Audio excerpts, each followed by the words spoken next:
رواحہ مسلسل روئے جا رہی تھی۔ ایک عجیب سا ڈر، عجیب سا خوف تھا جو اس کی رگوں پہ میں سرایت کر رہا تھا۔ کچھ کھونے کا اور کچھ انہونی ہونے کا اسے خدشہ تھا۔ تبھی قدموں کی چاپ اسے اس کمرے تک آتی سنائی دی۔ اس کا دل تیزی سے دھڑکا اور ہاتھ میں پکڑی ہوئی ڈبی مضبوطی سے مٹھی میں بھینچ لی۔ وہ تو اس کی امانت تھی جو اس کی روح میں بسا تھا۔ آج وہ یقیناً اگر اپنی حفاظت نہ کر پائی تو موت کو گلے لگانے والی تھی۔ وہ تبھی کلک کی آواز سے ڈور کھلتا چلا گیا اور وہ درندہ نما بے رحم شفاق انسان دھیمے قدم اٹھاتا اس کی جانب بڑھنے لگا۔ اس کے ساتھ ہی اس کا خاص آدمی بھی تھا جو دم چھلا بنا اس کے ساتھ گھوم رہا تھا۔ وہ بیٹھ کے قریب آیا تو رواحہ خود میں سمٹ گئی۔ تبھی رستم کا وہ کتا بولا، کیسا لگ رہا ہے چندا بھائی؟ اپنی اصلیت کی جانب لوٹ کر۔ تمہارا ٹھکانہ تو ہمیشہ سے یہی تھا۔ رستم کی رکھیل بن کر رہنا تمہارا مقدر ہے۔ تمہاری وجہ سے جو اس نے رستم کے ساتھ کیا، اب وہ سود سمیت لوٹانے کا وقت آ چکا ہے۔ دیکھنا کیسے تمہیں بے عزت کر کے دنیا کو تماشا دکھایا جائے گا تمہارا۔ وہ بدصورت شکل والا انسان اپنی بکواس بک کر رواحہ کی جان مزید ہلکان کر رہا تھا۔ تبھی رستم رواحہ کی جانب لپکا تو وہ جھٹکا کھا کر پیچھے ہٹتی چلی گئی اور بولی، خبردار رستم، کیوں بے موت مرنا چاہتے ہو؟ مجھے چھونے کی بھول کر بھی مت کرنا، نہیں تو ابھی تو صرف مجھے چندہ کہنے پر اس نے تمہاری زبان کاٹی ہے۔ اگر تم نے مجھے چھوا تو اتنے ٹکڑے کرے گا کہ سمیٹنے والے پریشان ہو جائیں گے، کیونکہ تمہاری طرح دلال نہیں، وہ شوہر ہے میرا اور میرے ہونے والے بچے کا باپ بھی۔ جانے دو مجھے رستم، وہ چلاتے ہوئے بولی تو رستم نے حیران ہو کر اسے دیکھا جو پہلے سہمی ہوئی چڑیا کی طرح محض پھڑپھڑایا کرتی تھی، مگر اب کسی کے بخشے گئے اعتماد سے وہ شیرنی بن کر غرا رہی تھی۔ مگر بچے والی بات پر وہ شدید قسم کا چونک اٹھا تھا۔ اس کا دل کیا کہ سامنے کھڑی اس لڑکی کو تیزاب کے ڈرم میں پھینک دے، کیونکہ یقیناً اب وہ رستم کے کسی کام کی نہیں رہی تھی۔ رستم غصے میں اس کے قریب آیا تھا اور ایک زناٹے دار تھپڑ مارا تھا اسے کہ وہ تیورا کر گرتی، مگر اس سے پہلے ہی وہ اسے دبوچ کر اس کی شال کھینچ کر دور اچھال چکا تھا۔ رواحہ کے قدموں تلے سے زمین کھسک چکی تھی۔ تب اس نے ہاتھ میں پکڑی وہ ڈبی انگلی کی مدد سے کھول کر پوری کی پوری اپنے حلق میں انڈیل کر فوراً نگل لی تھی، اور وہ جو محض اسے ڈرانے آیا تھا اسے بیڈ پر پھینک کر باہر جانے لگا۔ دادا، اس نے کچھ کھایا ہے ابھی، یہ تو مر جائے گی۔ اس کے چمچے نے للچائی نگاہوں سے بیڈ پر پڑی رواحہ کو دیکھا تو وہ بولا، مر جانے دو اسے، اب میرے کسی کام کی نہیں رہی۔ رستم جیسے کہنا چاہتا ہو، اور وہ دونوں شیطان کمرے سے باہر نکل کر اسے لاک کر گئے۔ رواحہ کے پورے جسم میں درد کی لہریں اٹھی تھی۔ اس نے کپکپاتے لبوں سے پکارا، ماہر۔ وہ اپنی جگہ سے اب ہل بھی نہیں پا رہی تھی، بالکل بھی۔ بہت جلد رواحہ کو اپنا دم گھٹتا اور ایک ناقابل تلافی نقصان کے ہونے کا احساس شدت سے ہوا تو آنکھوں سے تواتر سے آنسو بہے اور وہ ہوش و حواس سے بیگانہ ہوتی چلی گئی۔ وائٹ پیلس میں ایک بے چینی، ایک ہلچل سی تھی جب سب کو رواحہ کے بارے میں پتہ چلا، اور یہ بھی کہ وہ محض ان سب کی خاطر وائٹ پیلس کی دہلیز پار کر گئی تھی۔ وہ اس وقت ریشما کے کمرے میں تھے، سب کے سب۔ فجر اپنے کمرے میں تھی اور مسلسل مہابیر سے کانٹیکٹ کرنے کی کوشش کر رہی تھی، مگر وہ فون ہی نہیں اٹھا رہا تھا۔ ہر وقت کوئی نہ کوئی اس کے پاس رہتا تھا اس کا خیال رکھنے کو، مگر اب وہ اپنے کمرے میں اکیلی بیٹھی تھی جب بہت اچانک ٹینشن اور پریشانی سے ایک درد کی شدید لہر اٹھی اور اسے تڑپا گئی۔ وہ رونے لگی اور مہابیر کو پکارا۔ وہ خود کو سنبھال نہیں رہی تھی، مگر اسے ان تک پہنچنا تھا۔ اس نے آوازیں دی، بڑی ماں، دادو۔ پھر بمشکل صوفے کا سہارا لے کر وہ کھڑی ہوئی اور دروازے تک آئی۔ یوں ہی دیواروں کا سہارا لیتی وہ ریشما کے کمرے کے قریب پہنچ ہی گئی اور وہاں جا کر چیختی ہوئی بولی، بڑی ماں۔ اندر جو رحاب، روحا اور زمل اپنا غم غلط کرنے میں مصروف تھی، فجر کی چیخ و پکار سن کر گھبرا کر باہر کی جانب لپکی تھی۔ جہاں وہ بری طرح کمر پر ہاتھ رکھ کے دوہری ہو رہی تھی اور درد سے چیخ رہی تھی۔ رحاب اور زمن نے آ کر اسے تھاما اور سہارا دے کر صوفے پر بٹھایا۔ اروشی اور مفرا بھی اپنے کمروں سے نکل آئی تھی اور کچھ ہی دیر میں وائٹ پیلس فجر کی چیخ و پکار سے لرز اٹھا تھا۔ لوکیشن مسلسل ٹریس کرتے وہ مطلوبہ جگہ پر پہنچ چکے تھے۔ ایک ایک پل بھاری تھا۔ سوہم خان کے بیٹے کی زندگی داؤ پر لگی تھی تو وہ کیوں نہ تڑپتا۔ یہ ایک بہت بڑی سی ویران عمارت کی لوکیشن تھی۔ دشمن شاید یہی سمجھ رہے تھے کہ سب جلاد یہاں موجود ہی نہیں، تبھی یہ گندا کھیل کھیلا تھا انہوں نے۔ گاڑی تھوڑی دور پار کر کے وہ آہستگی سے محتاط انداز سے عمارت کے قریب گئے تھے۔ مہابیر اور سوہم خان سامنے سے اور ایشان اور جبران عمارت کے پیچھے سے آگے بڑھے تھے۔ منی گاڑی میں تھی اور دعا مانگ رہی تھی کہ وہ خیریت سے ہو۔ اکیلی کب تھی، ایک اور جان جڑی تھی اس کی جان سے۔ کتنا بولا تھا اسے کہ بتا دے، مت چھپائے، مگر اس کی تو ایک ہی ضد تھی کہ جیسے اس نے مجھے خود سے دور رکھا ویسے میں نے اسے اس خوشخبری سے دور رکھا ہے۔ آئے گا تو بتا دوں گی۔ اور اب منی پچھتاوے میں ڈوبی تھی کہ آخر وہ اس پاگل لڑکی کی باتوں میں آئی ہی کیوں۔ ادھر وہ عمارت کے اندر داخل ہوئے تو اب سامنے سے مزاحمت شروع ہو چکی تھی، مگر وہ لوگ تو آج سچ مچ کے جلاد بن چکے تھے۔ جیسے غصے سے پاگل ہوئے سوہم خان کی گن سے نکلتی گولیاں آج کافی دنوں کے بعد دوسرے لوگوں کی شرارگیں اڑا رہی تھی۔ ایشان اور جبران بھی پیچھے کی جانب سے کافی اندر تک گھس آئے تھے۔ ان کے پیچھے ہی وسیع بھی اس عمارت میں داخل ہو چکا تھا۔ سوہم نے مہابیر کو پکارا تھا۔ سنو مہابیر، یہ رستم مجھے اور میرے بیٹے کو زندہ چاہیے۔ سوہم خان کا سرسراتا لہجہ دیکھ کر مہابیر نے ہاں میں سر ہلایا۔ بہت جلد تمام مزاحمت دم توڑ گئی۔ اندر آنے سے پہلے عمارت کے تمام کیمرے اور سیکیورٹی توڑ دی گئی تھی، اس لیے اب انہوں نے رستم کو آسانی سے اپنے قبضے میں لے لیا تھا۔ سوہم خان کو دیکھ کر اسے ان سبز آنکھوں سے خوف آیا تھا۔ اس کا آدمی تو پہلے ہی وہ جہنم واصل کر چکے تھے، اب وہ تھا اور اس کے سر پر گن تانے وہ چاروں۔ لڑکی کہاں ہے رستم؟ مہابیر نے اس کے سر پر گن سے ضرب لگا کر اس کے ہوش ٹھکانے لگائے تھے۔ سوہم نے کہا تم لوگ یہی ٹھہرو، میں دیکھتا ہوں۔ جانے کیوں اسے بہت کچھ غلط ہونے کا احساس شدت سے ہو رہا تھا۔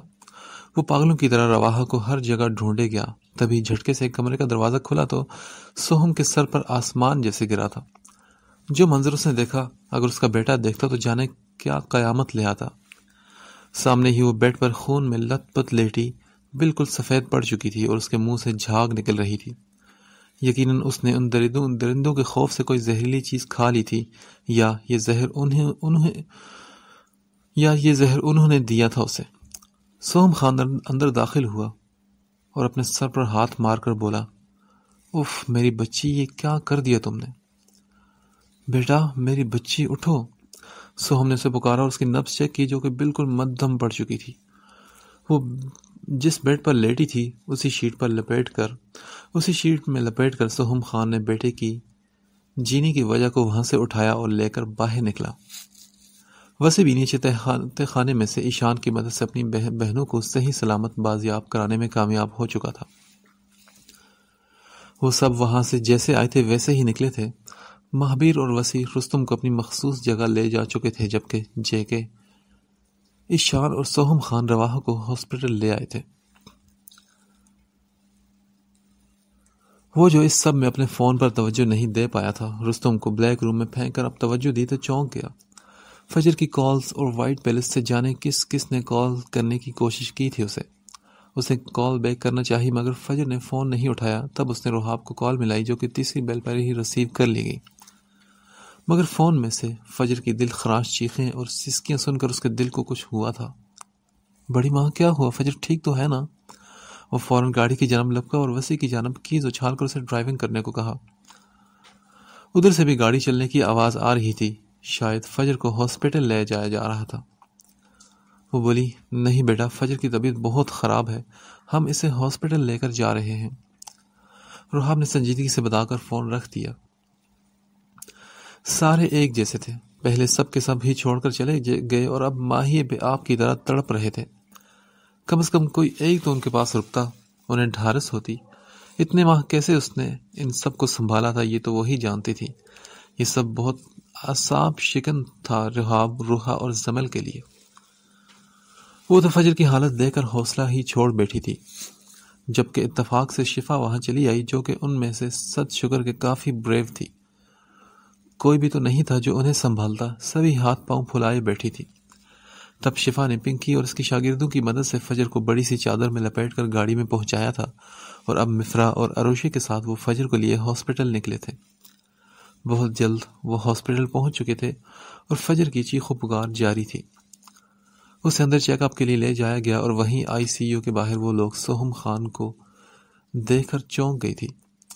روحا بھاگ کر سوہم خان کے سینے سے لگ کر پھوٹ پھوٹ کر روئی تھی، اور بولی، وہ کیسی ہے سوہم خان؟ ہم اپنے آپ کو کبھی معاف نہیں کر پائیں گے۔ اگر اسے یا اس کے بچے کو کچھ ہوا تو کیسے جواب دیں گے اپنے بیٹے کو؟ روحا سٹاپ اٹ، کچھ نہیں ہوگا، اس میں تمہارا تو کوئی قصور نہیں تھا، خاموش ہو جاؤ۔ سوہم نے اسے دلاسا دیا۔ تبھی مہابیر لمبے لمبے قدم اٹھاتا ہاسپٹل پہنچا تھا۔ ان سب خواتین نے شکایتی نگاہوں سے اسے گھورا تھا، مگر وہ سب کو اگنور کرتا فون کان سے لگائے ناک کی سیدھ میں جیکے سے بات کرتا اندر چلا گیا تھا، جہاں فجر کو ابتدائی طبی امداد دی جا رہی تھی۔ وہ اندر آیا تو فجر اب بھی تڑپ رہی تھی، اور یہ بہت ہی نازک وقت تھا۔ وہ بھاری قدموں سے چلتا اس کے بہت قریب آیا اور اس کے بالوں میں ہاتھ پھیرا۔ نازک سی جان، پیلا زرد رنگ اور خشک ہونٹ، آنکھوں کے گرد سیاہ حلقے، یہ اس کے ہجر کا رنگ تھا جو اس نازک جان پر چڑھ گیا تھا۔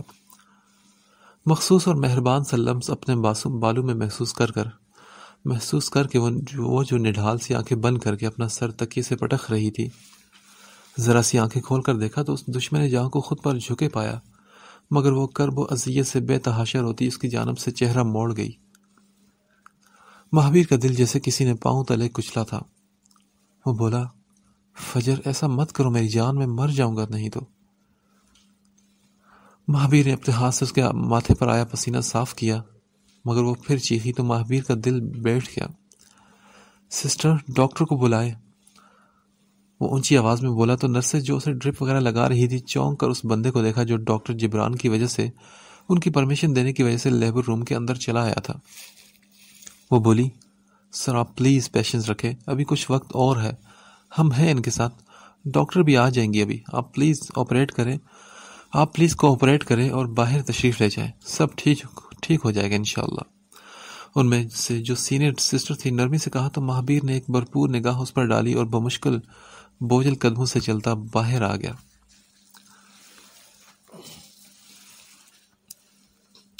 تقریباً 2 گھنٹوں بعد ہاسپٹل میں بھاری بوٹوں کی بے چین سی دھمک گونجی تھی۔ وہ آگ کا شعلہ بنا ہاسپٹل میں داخل ہوا تھا اور یوں لگتا تھا جیسے ساری دنیا کو جلا کر بھسم کر دے گا وہ۔ ان سب نے اسے دور سے اپنی جانب آتے دیکھا تھا۔ ابھی تک جبران یا ایشان نے کوئی بھی تسلی بخش بات نہیں بولی تھی، بس نگاہیں چرائے ادھر سے ادھر بھاگتے پھر رہے تھے۔ ماہر وہاں پہنچا تو روحا نے اسے سینے سے لگایا اور بے تحاشا رو پڑی۔ پھر سب نے ایک حیرت انگیز نظارہ دیکھا، اس گرین مانسٹر کی آنکھوں میں آنسو تھے۔ سب نے اسے روتے دیکھا تو روحا جو اس کی ماں تھی اور وہ چاہتی تھی کہ اس کے بے حس بیٹے کے سینے میں جذبات پیدا ہو جائیں، اب اس کے اس طرح رونے سے وہ بھی بہت رونے لگی تھی۔ وہ بولی، ہمیں معاف کر دو میرے بچے، ہم تمہاری بیوی اور بچے کی حفاظت نہیں کر پائے۔ روحا نے یہ کہا تو وہ بے تحاشا چونکا اور اپنے ڈیڈ کی جانب دیکھا، اور پھر ایک شکوہ کناہ نگاہ روحاب پر ڈالی تو وہ بھی اپنی نگاہیں چرا گئی تھی۔ تبھی جبران آئی سی یو سے باہر آیا تھا، جو اپنی نگرانی میں رواحہ کا علاج کروانا چاہتا تھا، اور باہر اس شخص کو کھڑے دیکھ کر رک گیا، جیسے یہ خبر سنانے جا رہا تھا کہ اس کا بچہ دنیا میں آنے سے پہلے ہی ماں کی کوکھ میں مار دیا گیا تھا۔ جبران نے اپنی نگاہیں چرائی تو ماہر سوہم خان اس کی جانب بڑھا، اس کے روبرو کھڑا ہو کر اپنی سبز آنکھیں جبران کی نگاہوں میں گاڑ دی تھی اور پوچھا، جبران کیا ہوا ہے بتاؤ مجھے۔ اس نے نم آنکھیں لیے مگر اس قدر سنجیدگی سے بات کی کہ جبران کے بھی رونگٹے کھڑے ہو گئے تھے۔ بھائی، زہر پوری باڈی میں پھیل چکا تھا، ہم بیبی کو نہیں بچا پائے۔ یہ بولتے ہی جبران کی زبان تالو سے چپکی تھی۔ ایک سرسری نگاہ اپنی ماں کے پاس کھڑی مفرا پر ڈالی اور اور وہ اس گرین مانسٹر کو اپنا دم گھٹتا محسوس ہو رہا تھا۔ پیچھے روحا کی آہوں اور سسکیوں میں اضافہ ہوا تھا۔ وہ بولا، بھائی بھابھی ابھی بھی خطرے سے باہر نہیں ہے۔ یہ کہہ کر جبران رکا نہیں، واپس ICU میں جا چکا تھا۔ وہ ٹوٹ کر بکھر کر گھٹنوں کے بل ہاسپٹل کے ٹھنڈے فرش پر گرتا چلا گیا تھا۔ سوہم خان نے لپک کر اپنے بیٹے کو سینے میں سے لگایا، جو ضبط کے کڑے مرحلے سے گزرتے ہوئے بھی رو رہا تھا۔ باپ بننے کی خبر ملی بھی تو کیسے، جب اس معصوم جان کا نام و نشان بھی مٹ چکا تھا؟ سوہم نے اسے اٹھا کر صوفے پر بٹھایا تھا اور تقریباً 3 گھنٹے کے صبر آزما وقت کے بعد ایشان نے یہ خوشخبری سنائی تھی کہ اب وہ خطرے سے باہر ہے۔ تبھی ماہر کھل کر سانس لے پایا تھا، مگر ایک پھانسی تھی جو سینے میں اٹکی تھی، ایک غم و غصے کا طوفان، اشتعال کا سمندر تھا جو نہ جانے کتنی تباہی لانے والا تھا۔ رحاب اور زمل تو گھن چکر بنی ہوئی تھی، کبھی رواحہ کی فکر تو کبھی فجر کے پاس چلی جاتی وہ۔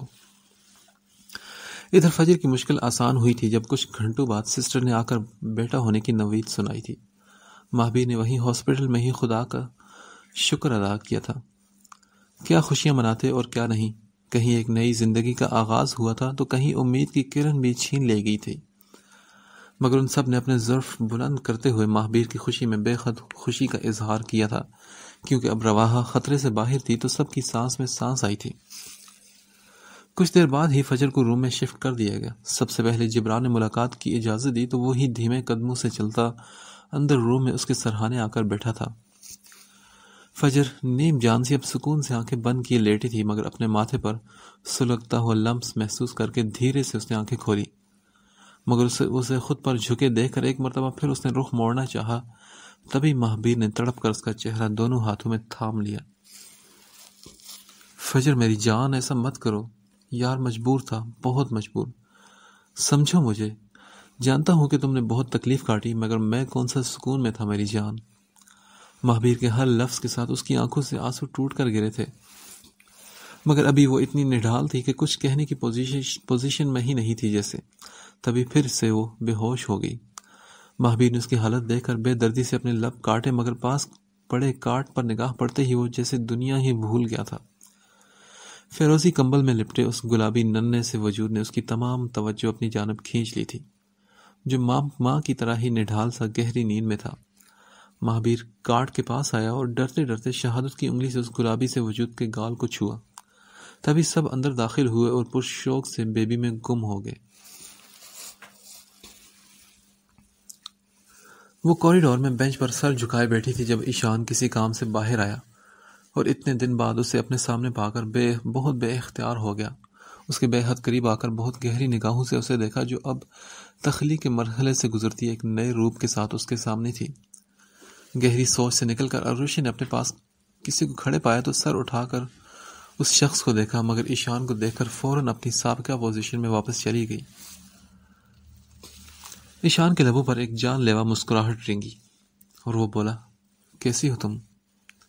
ایشان اس سے بات کرنا چاہتا تھا، مگر وہ یوں بت بنی بیٹھی تھی جیسے کہنا چاہتی ہو کہ میرے منہ مت لگے۔ جب کافی دیر جواب نہ ملا تو ایشان نے بھی ایک ٹھنڈی سانس بھری۔ کیا تم مجھ سے ناراض ہو؟ ایشان نے یہ پوچھا، مگر وہ اٹھ کر تیزی سے فجر کے روم کی جانب بڑھ چکی تھی۔ اس کی تیزی اور لاپرواہی دیکھ کر ایشان کے ماتھے پر بل آئے تھے، مگر وہ برداشت کر گیا، کیونکہ اب اس سب کے ذمہ دار وہی تو تھے اور یہی سب کچھ ان سب کو ہی ٹھیک کرنا تھا۔ ماہر دھیمے قدموں سے چلتا ہاسپٹل کے اس پرائیویٹ روم میں داخل ہوا تھا جس میں ابھی ابھی اس کی زندگی کو نیم جان حالت میں شفٹ کیا گیا تھا۔ وہ بیڈ کے قریب آیا اور شدت ضبط سے بے حال ہو چکا تھا۔ رواحہ جو نیم جان گہری غنودگی میں تھی، اپنے آس پاس ایک مخصوص خوشبو اور آہٹ پا کر بڑی شدت سے اس نے چاہا تھا کہ آنکھیں کھول کر اسے اپنے پاس دیکھے، مگر لاکھ کوششوں کے باوجود بھی وہ آنکھیں نہ کھول پائی تھی۔ ماہر اس کے پاس بیڈ پر بیٹھا، اس کے ارد گرد بیڈ پر دونوں ہاتھ رکھ کر اس کے چہرے پر جھکا تھا۔ رواحہ نے وہ گرم مہکتی سانسیں اپنے چہرے پر محسوس کی تھی اور پھر نمکین قطرے اس کے چہرے پر گرے تو رواحہ کی روح بے چین ہوئی۔ ماہر نے اپنی آنکھوں سے اس ظالم اور بے وقوف لڑکی کو دیکھا جس کی ایک نادانی اور نا سمجھی نے اس سے اس کی زندگی کی سب سے بڑی خوشی چھین لی تھی۔ وہ جھکا اور اس کے کان میں بولا، معاف تو نہیں کروں گا تمہیں رواحہ ماہر سوہم خان، کسی صورت نہیں، تمہیں کڑی سزا دوں گا۔ میں اب اپنی نادانی میں بہت بڑا نقصان کر چکی ہوں، میرا اپنے شوہر پر بھروسہ اور اعتبار نہ کرنے کی سزا بھگتنی ہے اب تمہیں۔ میرے بچے کی جان کی رائیگانی کا حساب لوں گا تم سے میں۔ اس کے ایک ایک لفظ میں کرب و اذیت کا جہاں آباد تھا۔ رواحہ بے ہوشی کے عالم میں بھی حرکت کر کے اسے بتانے لگی جیسے اسے بہت کچھ کہنا چاہتی ہو یا اسے روکنا چاہتی ہو، مگر وہ ایک جھٹکے سے اٹھا اور اسے دیکھتے ہوئے اپنے قدم پیچھے کر لیے۔ اس سے پہلے کہ غم و غصے سے اس کا کلیجہ پھٹ جاتا، وہ روم سے تیزی سے باہر نکلا۔ منی جو باہر کھڑی تھی اسے اتنی تیزی سے جاتے دیکھ کر اس کے پیچھے لپکی۔ سامنے سے آتے سوہم خان اور روحا بھی اسے تیزی سے جاتا دیکھ چکے تھے۔ ماہر، کہاں جا رہے ہو تم؟ روحا تڑپی، اسے اس حالت میں چھوڑ کر مت جاؤ ماہر۔ مانا کہ اس بچی سے نادانی ہوئی، مگر اس نے ماں ہوتے ہوئے بھی اپنا بچہ کھویا ہے۔ ماہر، مت دو اسے اتنی بڑی سزا۔ روحا نے اسے کہا، مگر وہ خاموشی سے اپنی تنی رگیں اور بچے ہوئے جبڑے لیے کھڑا زمین کو گھورے گیا۔ سوہم نے بھی اس کے خطرناک تیور دیکھ کر پوچھا، ماہر کہاں جا رہے ہو تم؟ ڈیڈ، میں اس وقت پاشا ڈیڈ کے پاس جا رہا ہوں۔ آپ بھول گئے شاید کہ ہمارا کام ابھی بھی ادھورا ہے۔ وہ سنجیدگی سے بولا، مگر سوہم خان کی جانب دیکھنے سے گریز ہی کیا۔ وہ سب ہم دیکھ لیں گے ماہر، تم اب اس بچی کے پاس رہو جس نے اپنا سب کچھ کھو دیا ہے۔ سوہم نے کہا تو ماہر نے شاکی نگاہوں سے اپنے ڈیڈ کو دیکھا۔ ڈیڈ، تو پھر اسے اس بات کا بھی سوگ منا لینے دیجیے کیونکہ اس نے مجھے بھی کھو دیا ہے۔ وہ یہ کہہ کر رکا نہیں بلکہ چلا گیا تو روحا نے اسے روکنا چاہا، مگر سوہم نے روحا کو منع کر دیا اور بولا، جانے دو اسے، روٹھ کر جائے گا ہر کہاں، لوٹے گا تو یہیں پر، وقتی غم و غصے میں ہے، جانے دو اسے۔ اگلے دن رواحہ نے دھیرے سے آنکھیں کھولی تھی، اپنے ارد گرد دیکھا تو سبھی اپنے اور مہربان چہرے دکھائی دیے، مگر ایک وہی نہیں تھا جس کی آہٹ کو بھی وہ ترس گئی تھی۔ اس نے اپنے وجود پر غور کیا تو ایک ناقابل تلافی نقصان ہونے کا اندازہ ہونے پر پورے ہاسپٹل میں اس کی آہیں اور سسکیاں گونجی تھی، جو کسی نے سنی تو تھی مگر شدید قسم کا وہ بے حس بن گیا تھا، کیونکہ اب جب اس کو سزا دینے کا فیصلہ کیا تھا تو نارسائی اور ہجر کا پہاڑ اپنے سینے پر بھی تو رکھنا ہی تھا۔ اسی دن شام کو ڈسچارج کر کے اسے وائٹ پیلس میں واپس لایا گیا تھا اور اب وہ اپنے بیڈ پر لیٹی خالی نگاہوں سے چھت کو گھورتی برسوں کی مریضہ لگ رہی تھی۔ تبھی منی سوپ کا باؤل ہاتھ میں لیے اندر داخل ہوئی۔ اندر آ کر اسے سہارا دے کر تکیے کے ساتھ نیم دراز کیا اور دھیرے دھیرے اسے سوپ پلانے لگی۔ سنو منی، کیا وہ ہاسپٹل میں آئے تھے نا؟ رواحہ نے پوچھا تو منی نے ہاں میں سر ہلا دیا۔ وہ مجھ سے ناراض ہو کر چلے گئے ہیں نا؟ ہاں رواحہ، منی نے ہلکا سا جواب دیا اور پھر خاموشی ہوگی کیونکہ اب اسے چپ ہی لگنی تھی۔ مہابیر دھیرے سے اپنے روم میں داخل ہوا تھا۔ سبھی فجر کے آس پاس تھے۔ کل سے مہابیر کو اس نے اچھے خاصے عذاب میں جھونکا ہوا تھا کہ اس نے ایک مرتبہ بھی اس سے بات کرنے کی غلطی نہیں کی تھی۔ کافی دیر ہو گئی تھی جب سبھی آہستہ آہستہ اپنے اپنے روم میں جانے لگے۔ مہابیر نے کن اکھیوں سے دیکھا، بیڈ کے قریب جا کر روحاب کی گود سے قریب سے اس گلابی گٹھلی کو اپنی گود میں بھر کر جی بھر کر پیار کیا، مگر بڑی ماں پلیز میرے پاس رک جائیں، میں کیسے سنبھالوں گی اسے، یہ رونے لگا تو میں بھی رونے لگوں گی، پلیز میرے پاس رک جائیں۔ فجر نے روحاب کو دیکھا تو رونی شکل بنا کر کہا، مہابیر پہلو بدل کر رہ گیا۔ وہ بولی، ٹھیک ہے فجر، گھبراؤ مت، میں تمہارے پاس ہی ہوں۔ ایسا کرو مہابیر، کسی اور روم میں چلے جاؤ تم، میں یہیں فجر کے پاس رک جاتی ہوں، ابھی اسے بیبی سنبھالنے کا تجربہ نہیں تو گھبرا جائے گی۔ جی ٹھیک ہے بڑی ماما، مہابیر نے دھیمے سے کہا اور شکوہ بری نگاہ اس ظالم لڑکی پر ڈالی جس نے خواہ مخواہ اسے خود سے دور کر کے خود ساختہ سزا کے عذاب میں جھونکا ہوا تھا، مگر وہ بے حس بنی تکیے پر نیم دراز ہو کر آنکھوں بازو پر رکھ گئی تھی۔ تبھی مہابیر نے اپنے بیٹے کو روحاب کو تھمایا اور روم سے نکلتا چلا گیا۔ دوسری جانب منیر بنا پانی کے مچھلی کی طرح تڑپتا پھر رہا تھا۔ یہ لوگ اپنے نہ صرف ناپاک مقاصد میں بری طرح ناکام ہوئے تھے بلکہ اپنے بھائی اور اس کے خاص الخاص آدمی بھی سرے سے غائب تھے۔ جو وکیل مہابیر کا آدمی انہوں نے پکڑا تھا وہ اور اس کا خاندان بھی سرے سے غائب تھا۔ اگر تو اس کا بھائی ان جلادوں کے ہاتھ لگ چکا تھا تو یہ کوئی اچھی خبر نہیں تھی اس کے لیے، مگر وہ کسی بھی طرح کسی بھی قیمت پر اپنے بھائی کو صحیح سلامت واپس لانا چاہتا تھا۔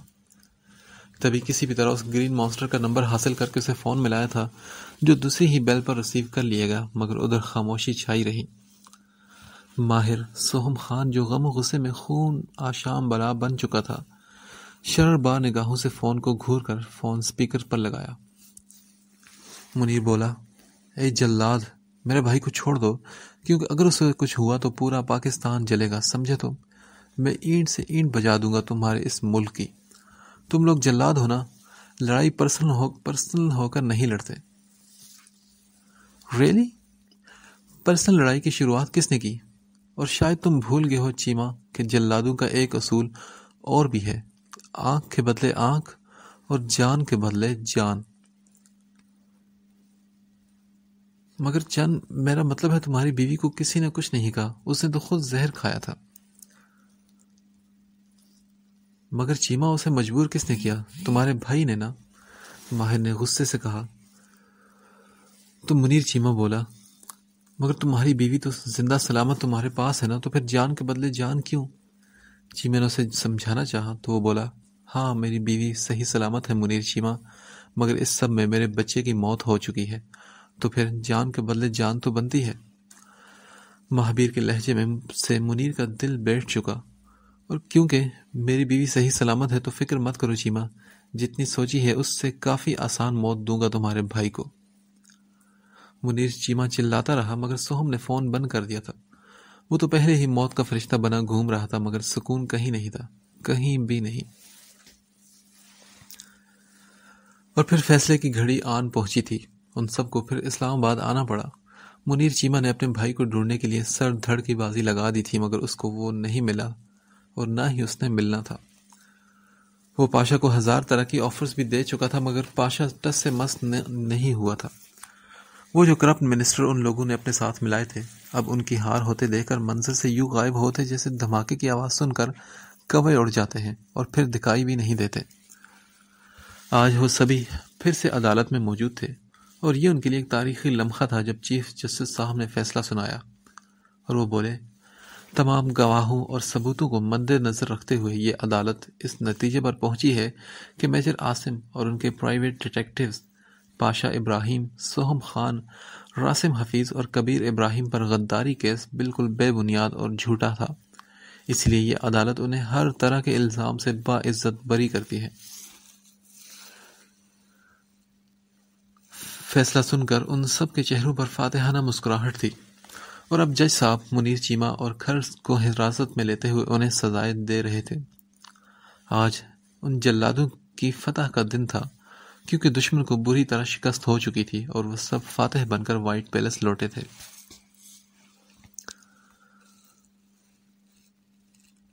وہ کافی دیر سے راکنگ چیئر پر بیٹھا رستم اور اس کے آدمیوں کی چیخیں سن کر سکون حاصل کرنے کی کوشش کر رہا تھا۔ بلیک پینٹ کے اوپر بلیک ہوڈی، لال آنکھیں اور سرخ چہرہ جو کوئی عام انسان دیکھ لیتا تو یقیناً اس کے رونگٹے کھڑے ہو جاتے۔ رستم چونکہ بول نہیں سکتا تھا، مگر اس قدر اذیت سے دوچار کر دیا گیا تھا کہ اپنے منہ سے غوغا جیسی وحشت ناک آوازیں نکال رہا تھا، اور یہی بھیانک اور بھدی آوازیں کسی کے سکون کا باعث تھیں۔ آج 2 ماہ ہو چکے تھے اس حادثے کو، مگر وہ ایک سیکنڈ، ایک پل کے لیے بھی اس حادثے کو اپنے ذہن سے کھرچ کر نہیں پھینک سکا تھا۔ آج وائٹ پیلس میں اسی کے کہنے پر بڑے پیمانے پر مہابیر کے بیٹے کی خوشی تھی، اور ان کے لیے جشن کا وقت تھا۔ اسے پاشا، سوہم اور کبیر بارہا فون کر چکے تھے، مگر اس نے یہ کہہ کر ٹال دیا تھا کہ اسے اس کے حال پر چھوڑ دیا جائے۔ اپنی جان ایک مسلسل عذاب میں جھونک رکھی تھی اس نے۔ اب بھی اس کے آدمی رستم اور اس کے آدمیوں کے جسموں کو گرم سلاخوں سے داغ کر ان پر کبھی نمک لگاتے اور کبھی کھولتا ہوا پانی گرا رہے تھے۔ پورے اپارٹمنٹ میں رستم اور اس کے آدمیوں کی چیخیں گونج رہی تھی، مگر ماہر راکنگ چیئر پر یوں جھول رہا تھا جیسے کوئی لوری سنائی جا رہی ہو۔ تبھی اس کا فون بجا۔ کس نے گستاخی کی تھی اسے چھیڑنے کی؟ وائٹ پیلس میں تو کسی کی بھی اتنی پہنچ نہیں تھی جو اسے ابھی فون کر سکے۔ اس نے شعلہ بار نگاہوں سے فون کو دیکھا، مگر ریشما دادو کا نمبر دے کر جھٹکے سے سیدھا ہو کر بیٹھا تھا۔ وائٹ پیلس میں جشن کا سماں تھا۔ آج پھر اسے تازہ مہکتے گلابوں سے دلہن کی طرح سجایا گیا تھا۔ سبھی لوگ تیار ہو رہے تھے، مگر ایک کمرہ تھا جہاں سو گواریت سی چھائی ہوئی تھی۔ منی رواحہ کے سرہانے بیٹھے کب سے اسے آوازیں دے رہی تھی، مگر وہ تو اپنی جگہ سے ہل ہی نہیں رہی تھی۔ 2 ماہ بہت تھے رونے کو، سوگ منانے کو، اب تو رو رو کر آنکھیں بھی خشک ہو چکی تھی۔ منی بولی، اب تو اپنا خیال رکھنا بھی چھوڑ دیا ہے تم نے، نہ سجتی ہو، نہ سنورتی ہو، نہ ڈھنگ سے کھانا کھاتی ہو۔ اور یہ منی ہی تھی جو رواحہ کے پیچھے ہلکان ہوئی رہتی، جانتی تھی کہ اس ہری بلا کا غصہ جب دماغ گھومتا تھا تو یوں ہی کئی دن غائب رہتا تھا۔ ہاں، مگر جب وہ لوٹے گا تو اسے اس کی سب سے قیمتی چیز بالکل صحیح سلامت چاہیے ہوگی، اور اگر ایسا نہ ہو پایا تو شامت منی کی ہی آنی تھی۔ کچھ بعید نہ تھا کہ وہ مانسٹر منی کے ہی گلے پڑ جاتا۔ وہ پھر بولی، اے مارش میلو، اٹھ جاؤ میری سہیلی، سبھی لوگ تیار ہو رہے ہیں، تم بھی تیار ہو جاؤ نا۔ مگر رواحہ تکیے میں منہ دیے لیٹی رہی، اور پھر کچھ یاد آنے پر جھٹکے سے اٹھی تھی اور بولی، سنو منی، مجھے بتاؤ وہ کہاں ہے؟ یہ بات یہاں کسے معلوم ہوگی؟ رواحہ کا لہجہ دیکھ کر منی بھی چونک گئی، اس کے چہرے کی جانب دیکھا جو گلاب کی طرح مرجھا چکا تھا۔ پھر منی نے اسے کہا، مہابیر کو پتا ہے سب۔ منی کے کہنے کی دیر تھی کہ وہ جھٹکے سے اپنی جگہ سے اٹھی اور فوراً باہر نکلی۔ مہابیر جو تیار ہو کر اپنے روم سے نکل رہا تھا، رواحہ کو ٹوٹی بکھری حالت میں دیکھ کر نگاہیں چرا گیا، مگر وہ اس کے سر پر پہنچ چکی تھی، اور بولی، مہابیر مجھے بتاؤ کہ وہ کہاں ہیں اور کب آئیں گے؟ بھابھی آپ پلیز حوصلہ رکھیں، وہ جلد آ جائیں گے بھائی۔ نہیں مہابیر، مجھے صحیح طرح بتاؤ کہ کب آئیں گے۔ رواحہ نے اپنے بال مٹھیوں میں جکڑے اور پھوٹ پھوٹ کر رونے لگی تو مہابیر نے لب کاٹتے ہوئے رخ موڑ لیا۔ وہ کیا کر سکتا تھا؟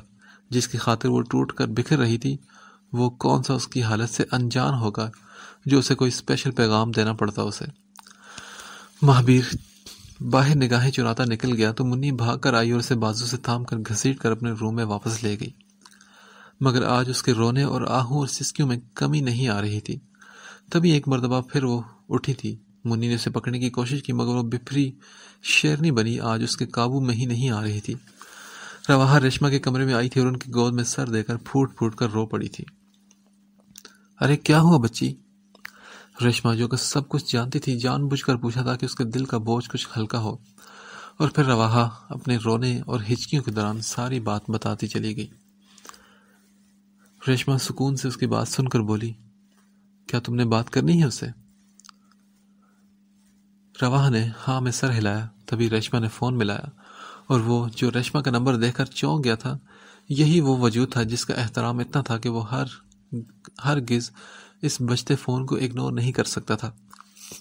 تبھی اس نے دوسری ہی بیل پر فون ریسیو کر کے کان کو لگایا اور بولا، جی ریشما دادو، حکم کریں۔ اس نے لہجے کو حتی الامکان متوازن رکھنے کی کوشش کی تو ریشما بولی، بس بچے، سزا کی طوالت کا پوچھنا تھا تم سے۔ اتنا ہی طول دو اس سزا کو جتنا اگلی جان برداشت بھی کر سکے۔ اگر بات برداشت سے باہر ہوگی تو پھر نقصان تم ہی اٹھاؤ گے۔ ریشما نے اسے سمجھانا چاہا تو اس نے بے دردی سے اپنے لب کاٹے اور بولا، ریشما دادو، میں بھی تو اپنا ضبط آزما رہا ہوں نا، اور دور اس لیے ہوں کہ پاس ہوتا تو اپنے ہاتھوں سے ہی گلا نہ دبا دیتا سزا کے طور پر اس کا۔ تبھی رواحہ نے ریشما سے فون لے کر کان کو لگایا، مگر بولنے کی ہمت نہ ہوئی۔ وہ بھی دبی دبی سسکیاں سن کر چونک اٹھا تھا۔ رواحہ بولی، سنے ماہر، آئی ایم سوری، پلیز لوٹ آئیں واپس۔ وہ بمشکل یہی بول پائی تھی، مگر ادھر طویل خاموشی چھائی رہی۔ وہ بھی اس کی سانسوں کی بھاری آواز سنتے گئی، مگر جلد ہی فون رکھ دیا گیا تھا۔ رواحہ منہ پر ہاتھ رکھتی اپنے کمرے میں بھاگ آئی۔ فون میں پیچھے سے آتی سمندر کی لہروں کے شور سے اسے اس بات کا اندازہ تو ہو گیا تھا کہ وہ اس وقت اپنے اپارٹمنٹ میں اپنے کمرے کی بیلکونی میں بیٹھا تھا۔ رواحہ نے آنسو صاف کیے اور ارادہ کیا، نہیں آئے گا تو نہ صحیح، وہ تو جا سکتی ہے نا، اس بے مہر شخص کو گریبان سے پکڑ کر جھنجھوڑنے کے لیے اور یہ پوچھنے کے لیے کہ زیادہ نقصان کس کا ہوا ہے، کس کے دامن میں زیادہ خسارے آئے ہیں؟ وہ بولی، منی مجھے ابھی کے ابھی ماہر کے اپارٹمنٹ جانا ہے، مجھے جلدی سے تیار کرواؤ۔ وہ منی کو بول کر اپنا آج کا ڈریس اٹھائے واش روم میں گھس چکی تھی۔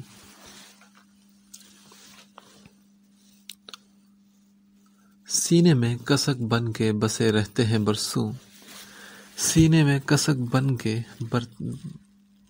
بسے رہتے ہیں برسوں، لمحے جو پلٹ کر کبھی آنے نہیں ہوتے۔ ماہر کے کانوں میں کافی دیر تک رواحہ کی آواز گونج رہی تھی، سنیں آئی ایم سوری، لارڈ آئے نا واپس۔ وہ سسک رہی تھی اور 2 ماہ ہو چکے تھے وہ رو رہی تھی، تڑپ رہی تھی، اور ماہر بھی تھک چکا تھا اس کے رونا، اس کی سسکیاں سن سن کر، اپنے دل کو درد کی انتہا پر محسوس کر کر کے، مگر سکون کہیں بھی نہیں تھا۔ اس کا درد اپنے سینے میں جاگتا محسوس ہوتا تھا، ہر حربہ آزما کر دیکھ لیا مگر چین کہیں سے بھی اسے میسر نہ آیا، نہ دشمنوں کی چیخوں میں، نہ دنیا کی کسی اور چیز میں۔ لفظوں کی باز گشت نے پریشان کیا تو وہ جھٹکے سے وہاں سے اٹھا تھا اور اپارٹمنٹ سے باہر نکلتا چلا گیا۔ کوششیں سجنے سور کی ہیں بیکار سبھی، یار سے روٹھ کے سنگار نہیں ہوتے نا۔ مگر اس کے باوجود آج رواحہ نے خود کو خوب ہی سجا سنوارا تھا۔ دل سے تیار ہونے کے بعد اس نے ایک نگاہ اپنے قیامت خیز حسن پر ڈالی تھی۔ اس نے آج خود منی سے کہا تھا کہ اسے آج ایسا تیار کرے جیسا وہ پہلے کبھی نہیں ہوئی تو کچھ پل کے لیے منی نے بھی اس کے چہرے کی جانب دیکھا تھا اور دانتوں تلے لب دبا لیے تھے۔ منہ زور آندھی تباہ کن طوفان سے الجھنے چلی تھی، خدا ہی خیر کرے اب۔ منی اس کے لیے پہلے سے نکالے گئے لباس کو چھوڑ کر ایک اور لباس لے آئی تھی، بلڈ ریڈ کلر کی شوخ رنگ ساڑی، کھلے کرلی بال، ہلکا makeup, red blood lipstick, اونچی سینڈل اور ہاتھوں میں سرخ کانچ کی چوڑیاں۔ وہ کافی دیر سے آئینے کے سامنے کھڑی تھی، کافی کمزور ہو چکی تھی مگر آج ہری بلا سے الجھنے چلی تھی۔ آنکھوں کے گرد سیاہ حلقوں کو منی نے میک اپ سے چھپا دیا تھا۔ وہ چونکی آخری چیز تو رہ ہی گئی تھی، اس نے ابھی تک کوئی پرفیوم نہیں لگایا تھا۔ اپنے تمام پرفیوم پر سے نگاہ ہوتی ہی اس بے مہر کے مخصوص پرفیوم پر جا ٹھہری، اٹھا کر الٹ پلٹ کر دیکھا اور اپنی کلائی پر سپرے کر کے چہرہ قریب لے جا کر وہ خوشبو اپنی روح تک محسوس کی۔ اس سب کے دوران اب اس کے عمل کرنے سے اس کی خوشبو اپنے آس پاس محسوس کر کے ذرا دل کی دھڑکن بے ترتیب ہوئی تھی مگر آج اس نے جی کڑا کیے رکھا۔ ہلکی دستک دے کر منی جو باہر گئی تھی پھر اندر داخل ہوئی اور وہ بولی، گاڑی تیار ہے رواحہ، کیا تم تیار ہو اس سے الجھنے کے لیے؟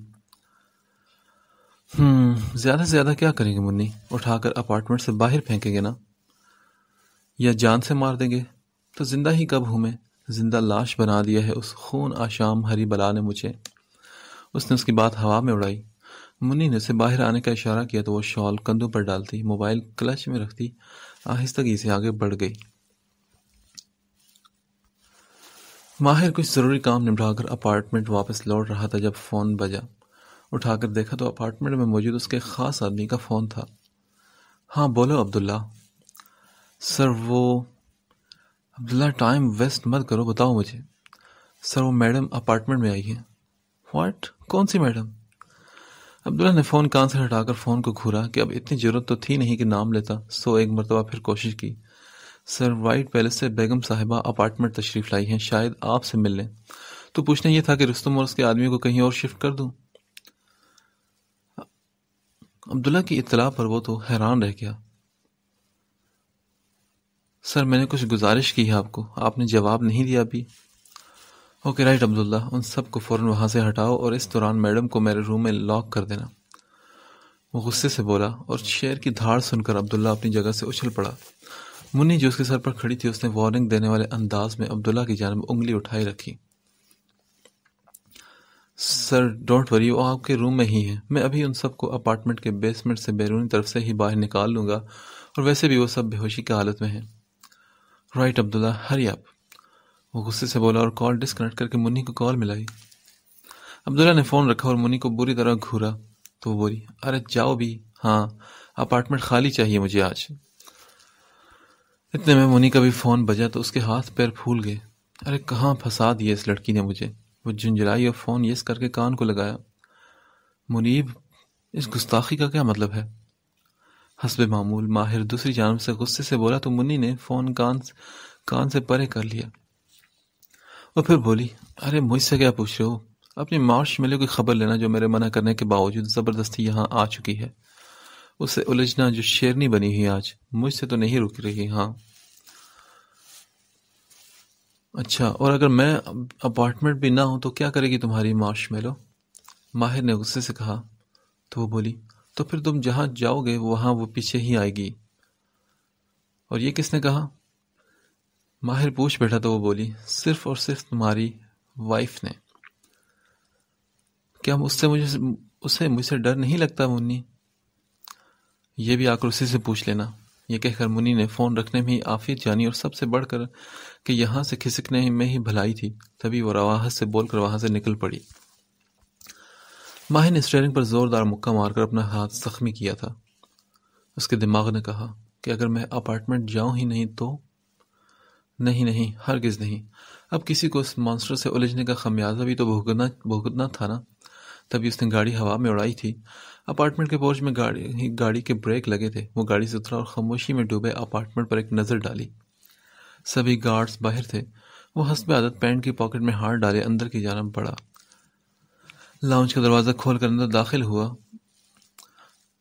اپارٹمنٹ کی سجاوٹ تھوڑی سی رد و بدل کے ساتھ ایسے ہی کی گئی تھی جیسے کبھی اس نے کی تھی۔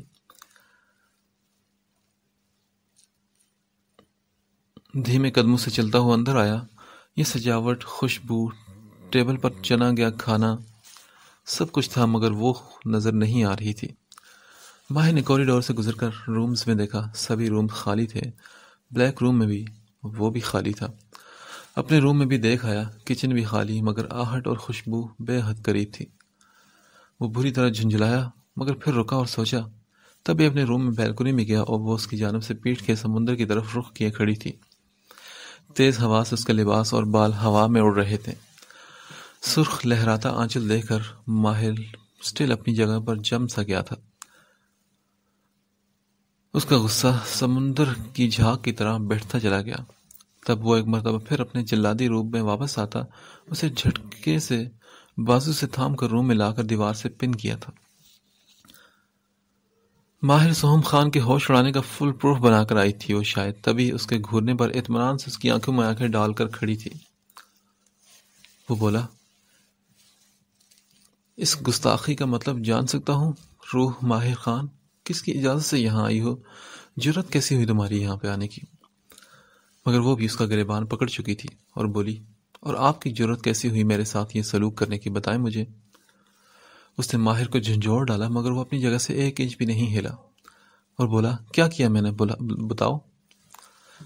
آپ نے یہ کیوں بولا کہ میں نے کھو دیا آپ کو؟ کیوں مجھ سے دور چھوڑ کر بیٹھے ہیں مجھے یہاں؟ وہ چلائی کیونکہ اسے نہ جھجک تھی اور نہ ہی شرم۔ آج تو وہ کوئی اور ہی روپ دیکھ رہا تھا اس کا، اور بولا، جہاں بھروسہ اعتبار نام کی کوئی چیز ہی نہ ہو تو دوری ہی اختیار کر لینی چاہیے روح۔ رواحہ کی آنکھیں لاکھ نہ چاہنے کے باوجود بھی بھر آئی۔ وہ بولی، غلطی بھی تو انسانوں سے ہی ہوتی ہے نا، تو ہو گئی۔ کچھ سمجھ نہیں آیا مجھے اس وقت، اب کیا سر پھاڑیں گے میرا؟ یہ جان لیں گے میری؟ وہ وقت، حالات، جگہ، اپنا حلیہ اور سامنے کھڑے شخص کی پرواہ نہ کرتے ہوئے اس کا گریبان پکڑے اس سے گزرے دنوں کی اذیتوں کا حساب لینے میں مصروف تھی۔ ماہر نے ایک جھٹکے سے اسے ویسٹ سے تھام کر دیوار سے لگایا اور دوسرا ہاتھ اس کی گردن کے گر لپیٹا اور بولا، نو سویٹ ہارٹ، سر نہیں پاڑوں گا ہاں، مگر دوسرا آپشن قابل غور ہے۔ جان لوں گا آج تمہاری میں، سزا دوں گا اور ایسے دوں گا کہ روح کانپ اٹھے گی تمہاری اور تم مجھ سے پناہ مانگو گی۔ وہ جنونی سا ہوا۔ ماہر نے اس کے گال پر ہونٹ رکھے اور گال سے وہ شولڈر تک آیا، تب اس کے شولڈر پر اس نے اپنے دانت گاڑ دیے، بالکل کسی ڈریکولا کی طرح۔ وہ اچھلی اور بولی، ماہر پلیز چھوڑیں مجھے، یو آر ہرٹنگ می۔ ماہر نے غور سے اسے دیکھا اور اپنی گہری نگاہ سے اسے پانی پانی کر دیا، کیونکہ اب کی بار زاویہ نگاہ بدلتے ہوئے وہ اس کی ایک ایک سجاوٹ کو آنکھوں سے نہار کر اسے اس بناؤ سنگار کا خراج بخش رہا تھا۔ اچھا تم بتاؤ کیا کرنے آئی تھی یہاں؟ میں آپ کو بنانے۔ تو پھر مناؤ نا۔ ماہر نے اطمینان سے کہا۔ تو وہ بولی، منا چکی ہوں آپ کو۔ Really but I don't think so. میں تو نہیں مانا ابھی تک. میں تو اپنے طریقے سے کوشش کر چکی ہوں. اگر پھر بھی سامنے والا نہ مانے تو میں کیا کر سکتی ہوں اب؟ چھوٹی سی ناک چڑھاتے ہوئے اس کے لہجے میں وہ غرور آیا. اپنے روپ سے چاروں خانے چت جو کر چکی تھی اسے اس کی نگاہیں ہی بتا رہی تھی. اور تمہارا یہ طریقہ بہت ہی کوئی جان لیوا قسم کا تھا رواحہ ماہر خان، مگر افسوس کہ اب بدلے میں جان ہلکان تو تمہاری بھی ہوگی. میرے سر پر جنون دیوانگی طاری کر چکی ہو. سکون سے کہتے ہوئے اس کے دل کے مقام پر اس نے لب رکھے تو رواحہ کی سانس اٹک گئی.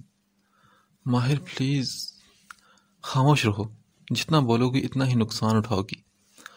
ماہر نے اس کے ہونٹوں پر انگلی رکھی اور بازو پر لب رکھے.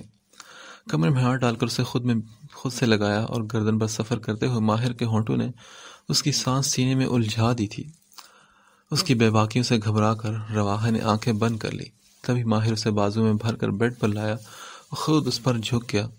اپنے اور اس کے بیچ آزار بنتا وہ سرخ پلو ہٹایا اور خود کو اس کے وجود میں گم کر لیا اس نے.